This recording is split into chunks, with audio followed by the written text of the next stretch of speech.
Video کو like کر کے آگے شیئر ضرور کر دینا۔ کیا کوئی بیوقوف ہے، کیا کوئی پاگل ہے کہ جو اپنے آپ کو جہنم کے راستے پہ لے جائے؟ یقیناً وہ اپنے آپ کو بچانے کی کوشش کرے گی، لیکن علم کے آنے کے بعد کوشش کرے گی۔ اسی طرح میرے آقا فرماتے ہیں ایک عورت کو میں نے جہنم میں اور دیکھا، لیکن میں اس کو دنیا میں نہیں دیکھوں گا، میرے بعد لوگ دیکھیں گے۔ عرض کی یا رسول اللہ وہ کون ہوگی؟ آقا فرماتے ہیں اس کے سر پر بختی اونٹ کی کوہان کی طرح جو ہے ایک چوٹی ہوگی، جڑا ہوگا، اور وہ ایسے مٹک مٹک کر چلے گی جیسے اونٹ کی کوہان۔ آپ دیکھ لیں آج فلموں کے اندر سب سے بڑا فیشن ہیروائن کا اور عورتوں کا سیریل اداکارہ کا یہ طریقہ ہو گیا ہے۔ سب سے خوبصورت اور پسندیدہ دو چیزیں ہیں ان کی، یا تو بال کٹا کر مردوں کی طرح ہو جائے، یا اگر بڑے بال ہوں تو سر پر ایسے جڑا باندھتے ہیں جیسے کہ اونٹ کی کوہان۔ میرے پیارے آقا صلی اللہ علیہ وسلم کے پیارے دیوانوں، سر پر اس طریقے سے باندھنا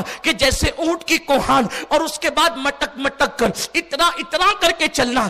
ایسی عورتوں کو جب دیکھو سمجھ جاؤ کہ اللہ نے ان پر جنت کی خوشبو کو بھی حرام کر دیا ہے۔ اب آپ مجھے بتائیں آقا کریم صلی اللہ علیہ وسلم کے دیوانوں اور اے سیدہ فاطمہ الزہرا کی کنیزوں، جب عورتوں کے پاس علم ہوگا تو وہ ایسا کرے گی؟ ہرگز نہیں کرے گی۔ دیکھو جن کے پاس علم تھا ان کی زندگی کتنی محتاط تھی۔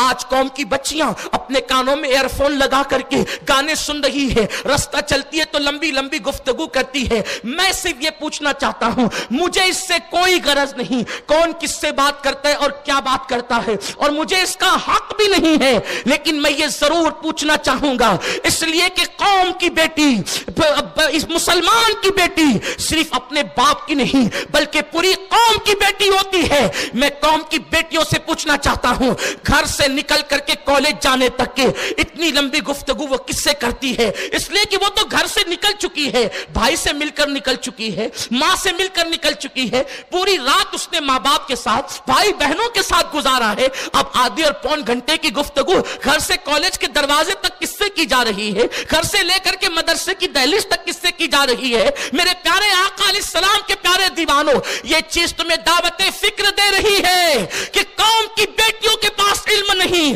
اس لیے وہ ناجائز راہ پر چل پڑی ہے، کانوں میں ہیڈ فون لگا کر میوزک سن رہی ہے۔ جن کو زیور علم دیا گیا تھا، جن کو زیور علم سے مالا مال کیا گیا تھا، اس سیدہ طیبہ طاہرہ عائشہ صدیقہ سلام اللہ علیہا کی شان کیا تھی؟ ایک مرتبہ ایک اونٹ والا اب اونٹ لے کر کے راستے سے جا رہا تھا، گلی سے اونٹ لے کر کے گزر رہا ہے، اس اونٹ کے پیر کے اندر پازیب موجود ہے، یعنی گھنگرو والے پازیب موجود ہے، پیر کے زیور کو پازیب کہتے ہیں، اور اللہ اکبر گھنگرو والے پازیب موجود ہے۔ آج ہمارے گھروں میں بھی ہم بچیوں کو پازیب پہناتے ہیں، گھر کی عورتیں بھی پازیب پہنتی ہے، ایسا لگتا ہے گھر میں عورت نہیں چل رہی ہے، گھر کی ملکہ نہیں چل رہی ہے، کوئی اونٹنی یا کوئی بکری چل رہی ہے۔ اللہ اکبر، کل جو ہے گھنگرو والے پازیب جانوروں کے پیروں میں ڈالے جاتے تھے، اور وہ جانور کے پیر کے پازیب جو ہے اللہ اکبر وہ ایک جانور لے جانے والا، اونٹنی لے جانے والا پازیب ڈال کر کے، گھنگرو ڈال کر کے جو ہے وہ لے کر کے جا رہا ہے۔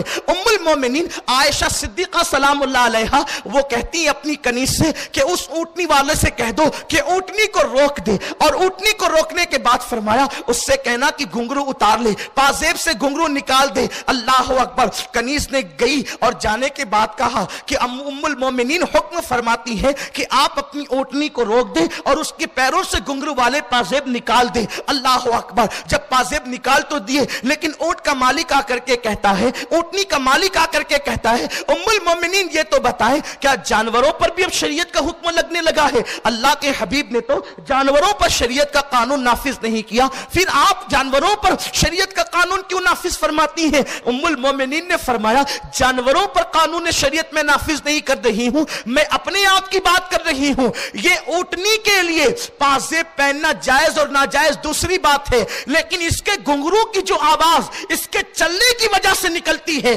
وہ میرے کانوں میں آتی ہے، اور گھنگرو کی آواز میرے محبوب مصطفیٰ جان رحمت کو ناپسند تھی، اس لیے مجھے بھی ناپسند ہے۔ جو آواز میرے رسول کو ناپسند تھی وہ آواز میں اپنے کانوں سے نہیں سن سکتی۔ یہ کس کی وجہ تھی؟